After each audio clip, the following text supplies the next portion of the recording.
he was getting scared because of my constant yelling. So what happened one time, and I write about this in the book, silent. So I went and see he's in the bathroom there, very young child, 3 or 4.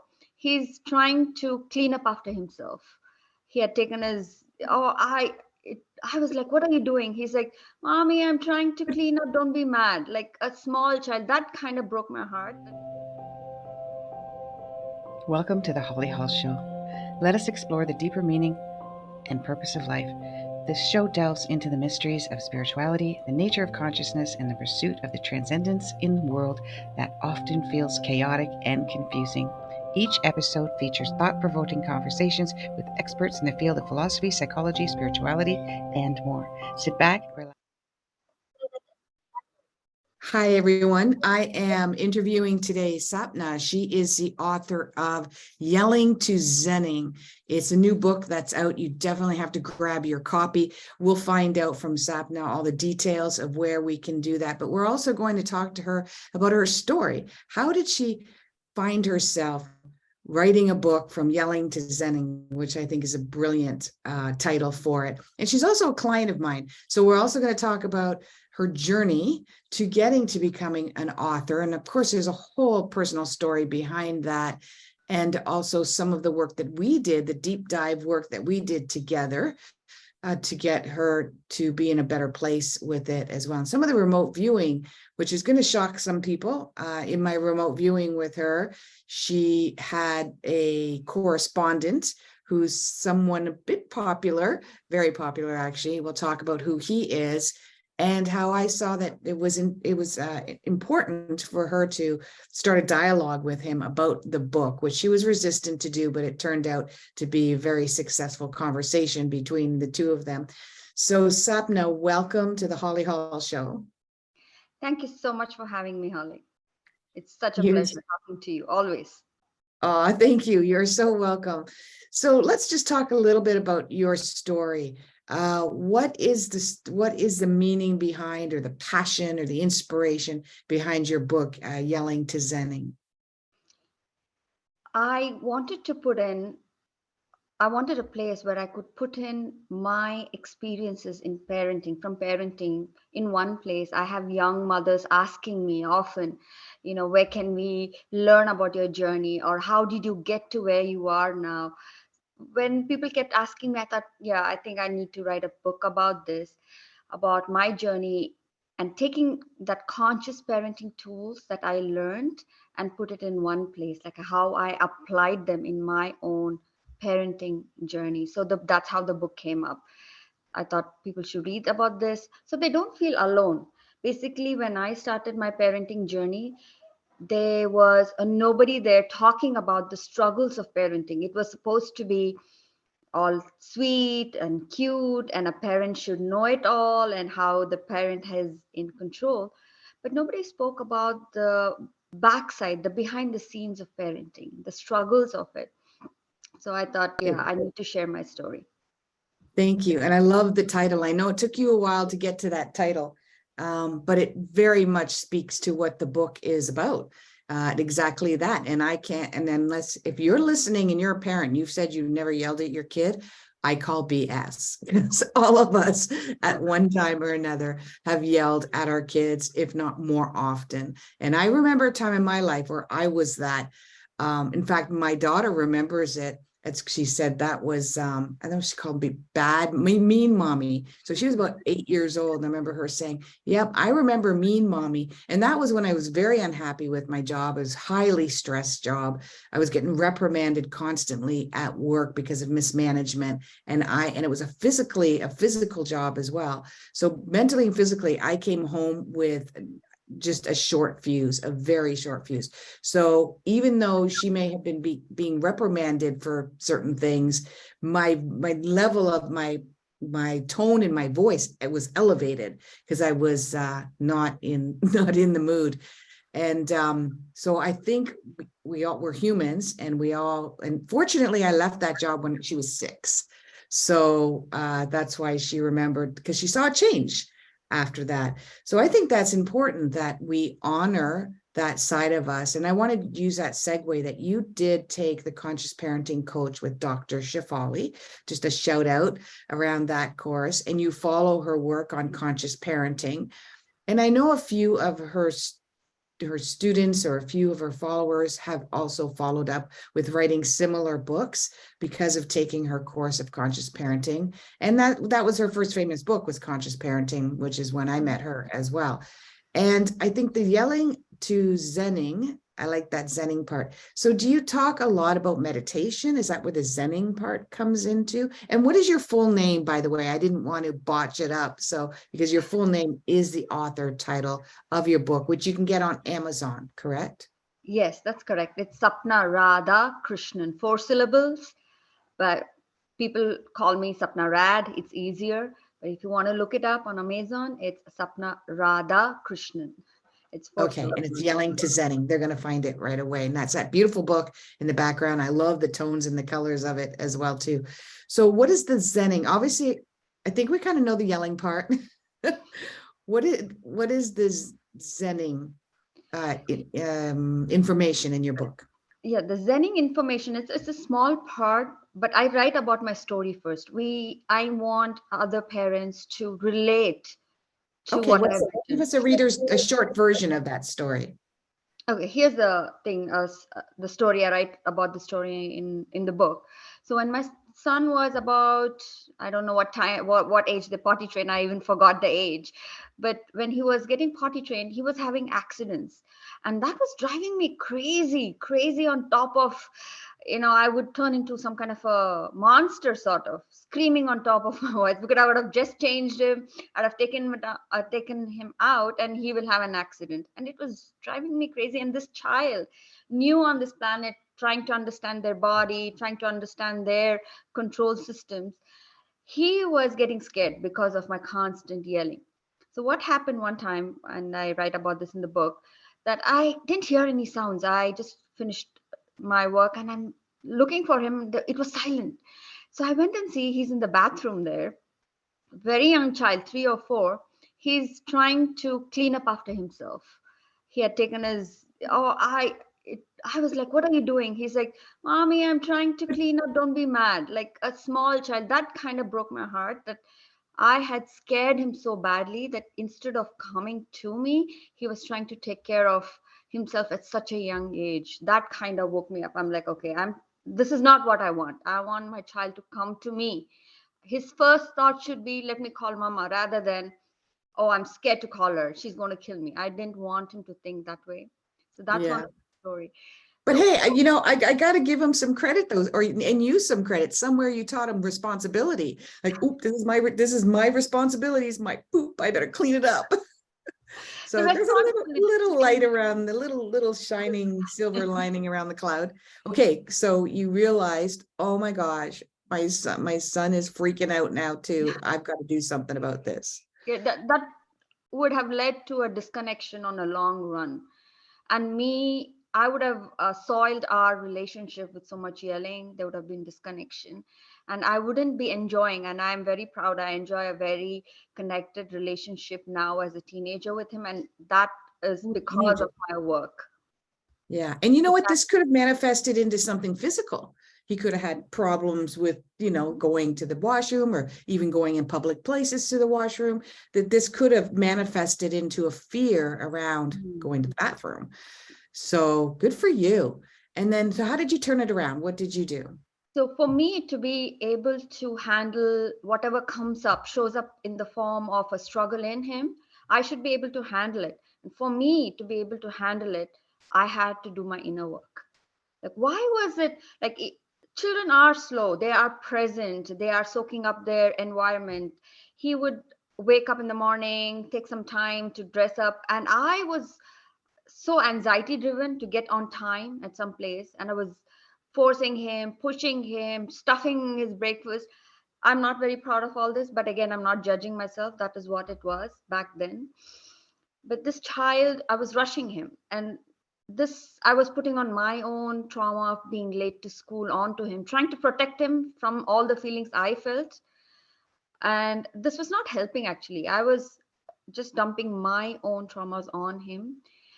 The goal was that he had to get on time. He need to have his responsibility. But what was the tool I was using? Yelling, rather Mm, than, being strategical, right? This is slow. He's not able to do it. So I could be helpful, right? Like, let me help you with certain things.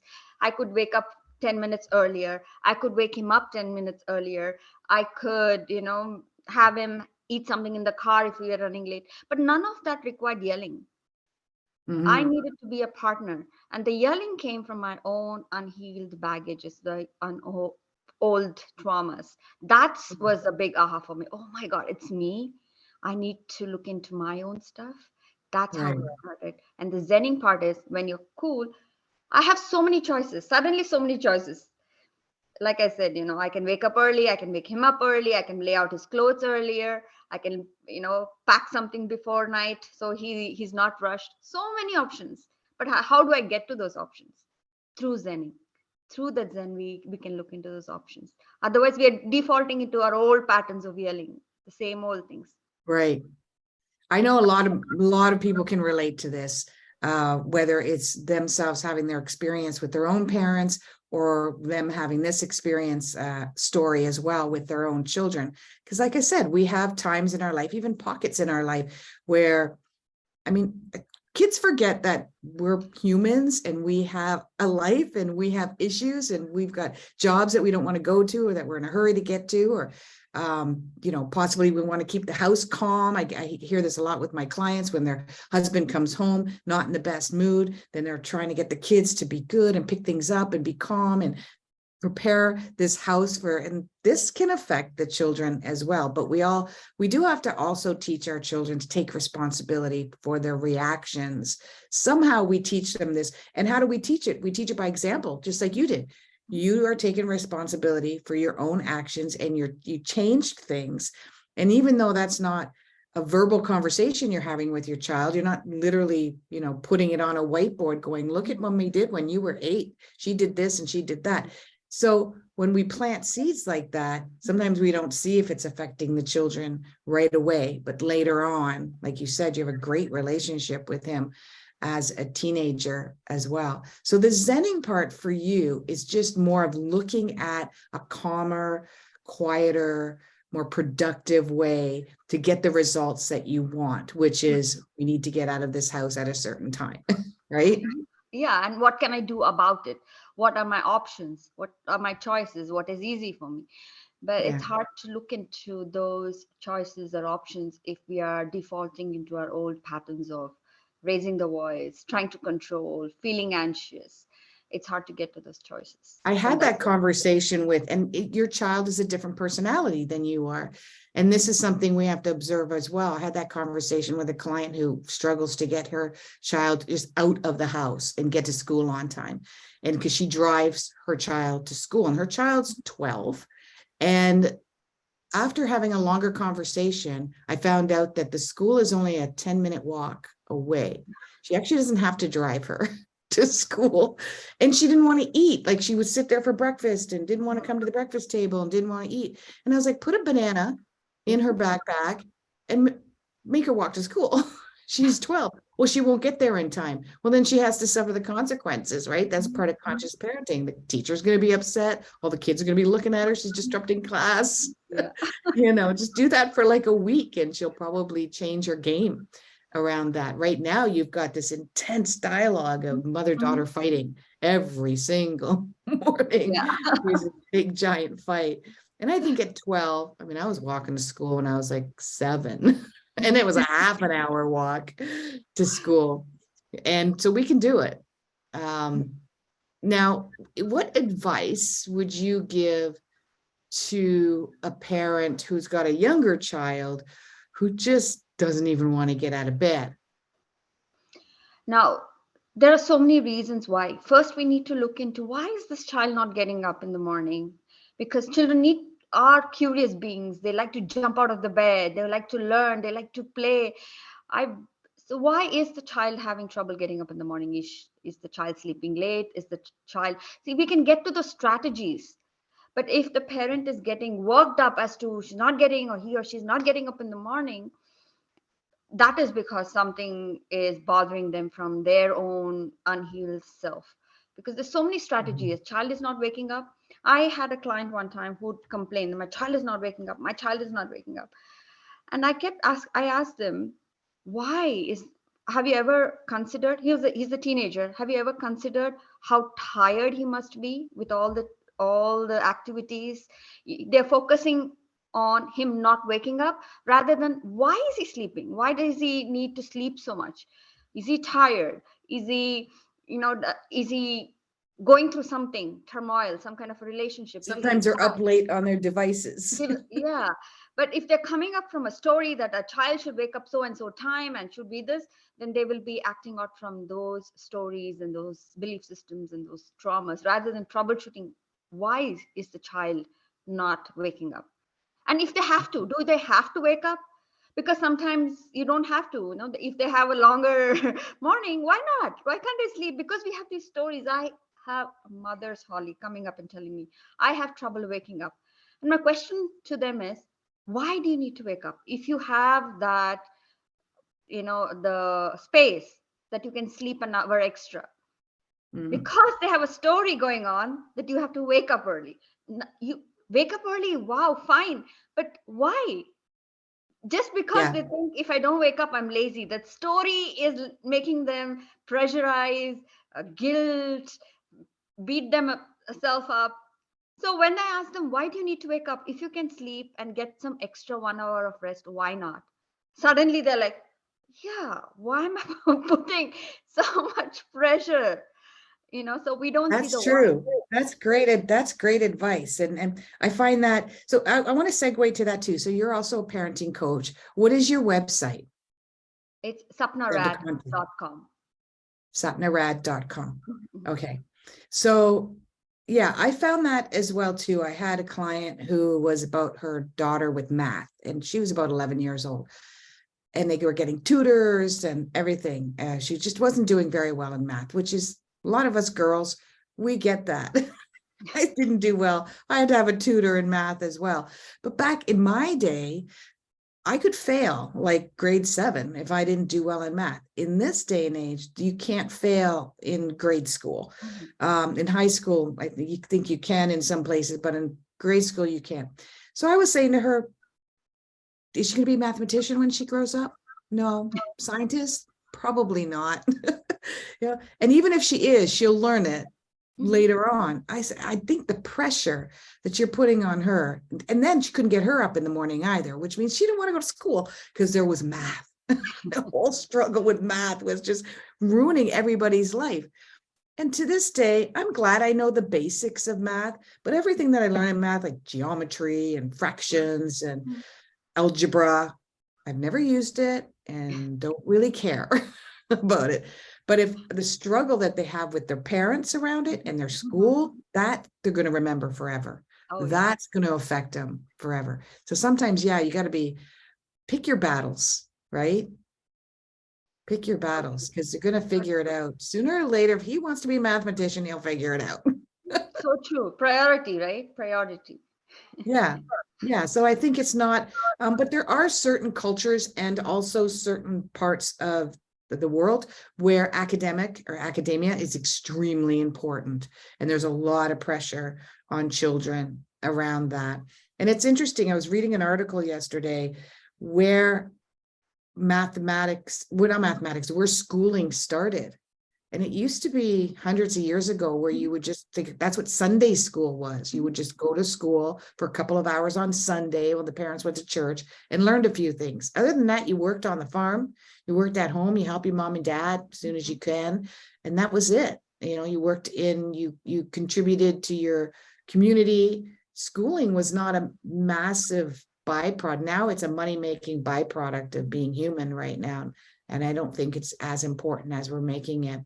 So another question that I have for you is, because I get this a lot from parents, is how can you, if you find yourself in the heat of the moment, you get carried away. We have those days where you have this out of body experience and you're watching yourself going crazy and you're like, what am I doing?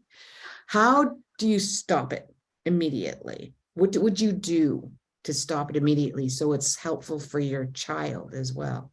Yeah. First, owning up is so important. If you think you're not doing anything wrong, then we're going to be repeating the same patterns. Once we own it, okay, we need to make a change. The second Mhm. step is we prepare for it outside the moment. What are my triggers? What triggers? Like for me, being on time is important. Now it's important, but I don't get triggered as I'm still on time. But what was the trigger all about? I was trying to run away from some kind of a shame. So is it that once we learn about our triggers, now we know, like now I know it's a trigger for me. So I work around it. I work before the moment. So I have a party to go. Is it important to be on time that I'm pulling everybody, creating a big mess at home? No, it's not important. So I know that. A meeting, yes, it's important. So what do I do? Is somebody else involved for me to get? So it's strategy, right? I'm planning for it before the moment. Mhm.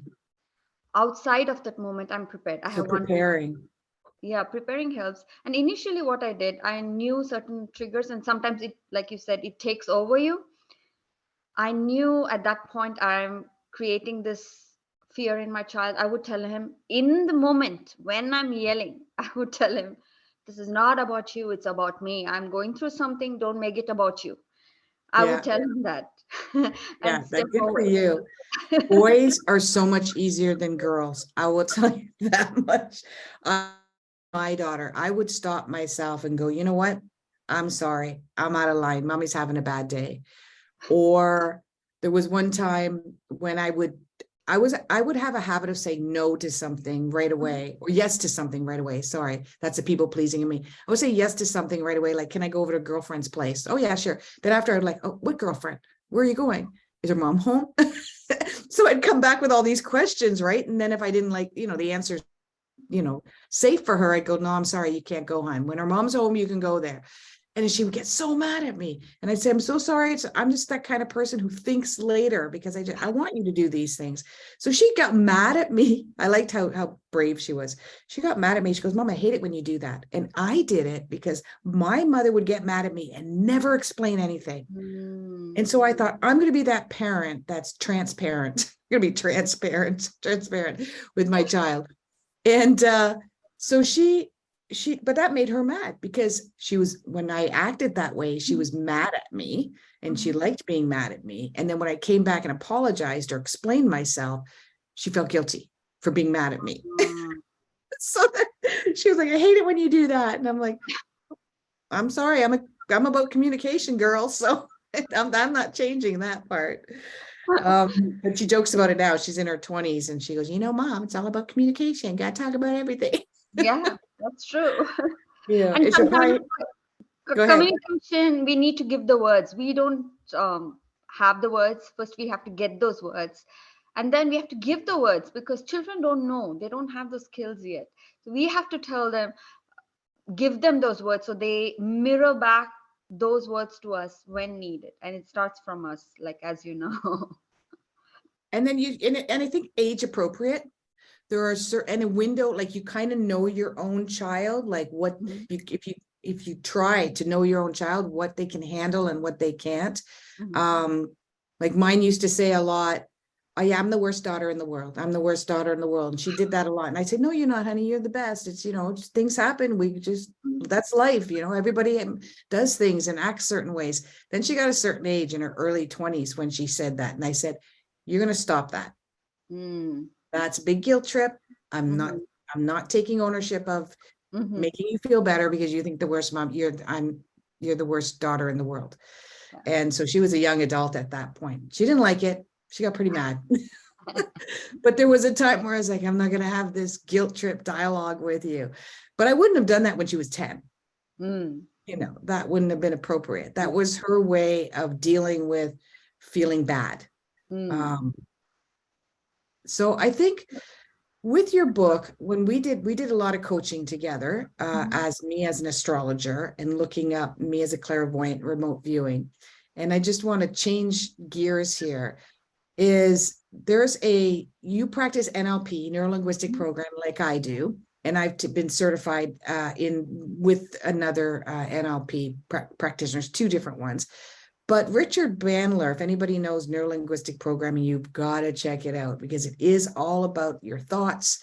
And you used a lot of that, just explaining how you dealt with your son, is that there's other ways of looking at this. There's other ways of reacting to this. There's other ways that we can think about it. And we don't have to take action on every thought that we have as well, which is a big NLP. So Richard Bandler is the grandfather, is a father, is a founder of making this popular years ago, decades ago, actually. And you know him personally.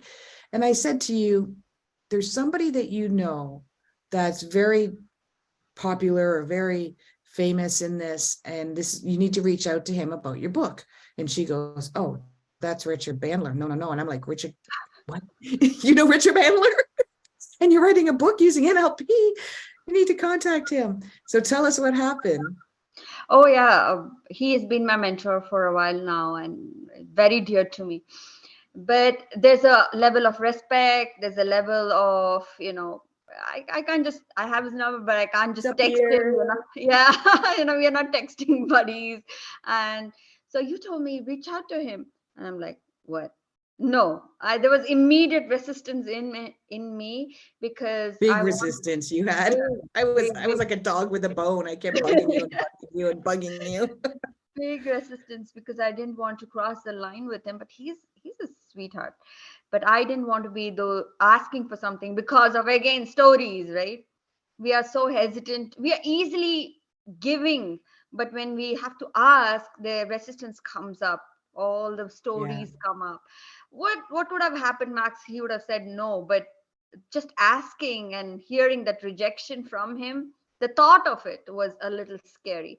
But you kept nudging, and I'm like, okay, what's the worst thing? He'll say no. And then I did reach out to him, and he wrote a line. Grab your book and show the page. So here let me see. No. Pull it in front of your shirt a little bit further back. There you go. Yeah. So see, look at that. He read the book. He liked the book. He book. endorsed it. He read it. He did the forward on it. Like, yeah, I gave him the book, and he's like, I love the color. And it's such a blessing. It's such a blessing. And you made me see this route. I would have never taken this. I would have not. No. So you gently pushed me towards this. And also, I have to address this, Holly. There are so many times I've been in distress because I could not see the way out on the other side. I was unable to see the other side of the distress. You helped me see things. You helped me give insight into what's on the other side. Sometimes it's so hard to see when we are in the muck of things, or we feel like this is the end of the world. You have helped me see the other side of it. And we can't see it, right? We can't see it. But that hope that there is you're not there. Yeah, it's so helpful. Suddenly you have hope now. There is some ease. You feel at ease because you're telling me that this is what is on the other end of what you're going through. That is so helpful, because without that, I would have been wallowing in whatever distress was happening in my life. So you show me the other side. It's been so helpful. Gently guiding me, you pushing sometimes, if I need a little harder push, you push. And everybody needs this, I feel, not just as a coach and a clientele. Everybody needs one person to help them. Encouragement to help you through things. So you are my coach for life, you know this. And I really encourage people. That'll be my new tagline, coach for life. I'll do a membership. I'm your coach for life. Thank you. Coaches need coaches. So much. That means a lot to me. And, this book is going to make a difference for other people as well. It doesn't look like a giant book. It looks like a pretty easy read and a quick read for anyone who needs support in yelling and getting down to zenning. I think that's extremely important. And at any age, even if your kids are grown up, there's never too late to change your relationship with yourself and change your relationship.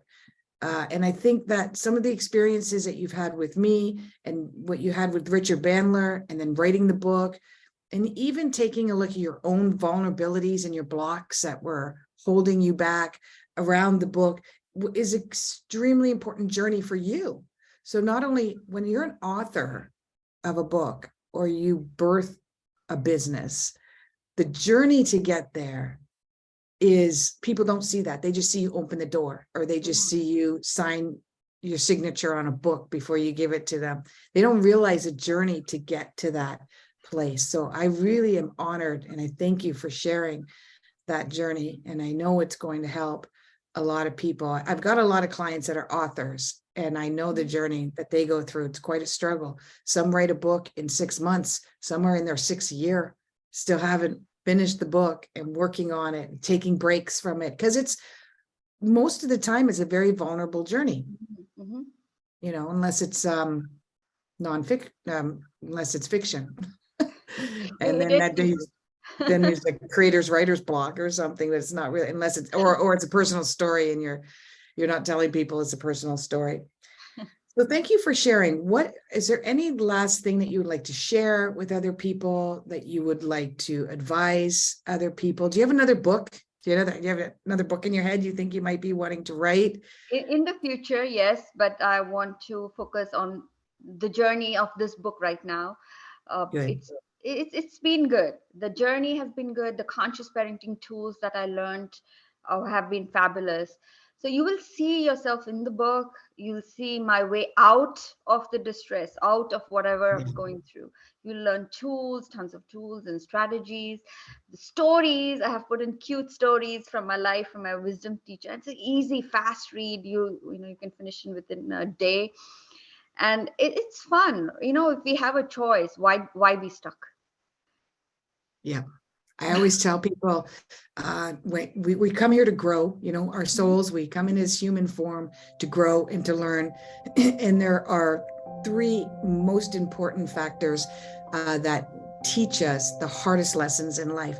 We can't avoid one, we can avoid the other 2, but most of us experienced all 3, and that is being born, getting in a long-term relationship, and having children. Yes, that's true. The third part is so true. Children are your guru. I agree. With that being said, thank you again, Sapna, and everyone, thank you for listening. If you want to get her book, get to Amazon right away. Go to Yelling and Zenning. I'm going to put all her links down below from the video. Go to her website. I know she's on Instagram. She'll probably has a whole bunch of other social medias or ways to contact her. She'll welcome any of your questions in an email. And for now, thank you, everyone, and namaste. Thank you.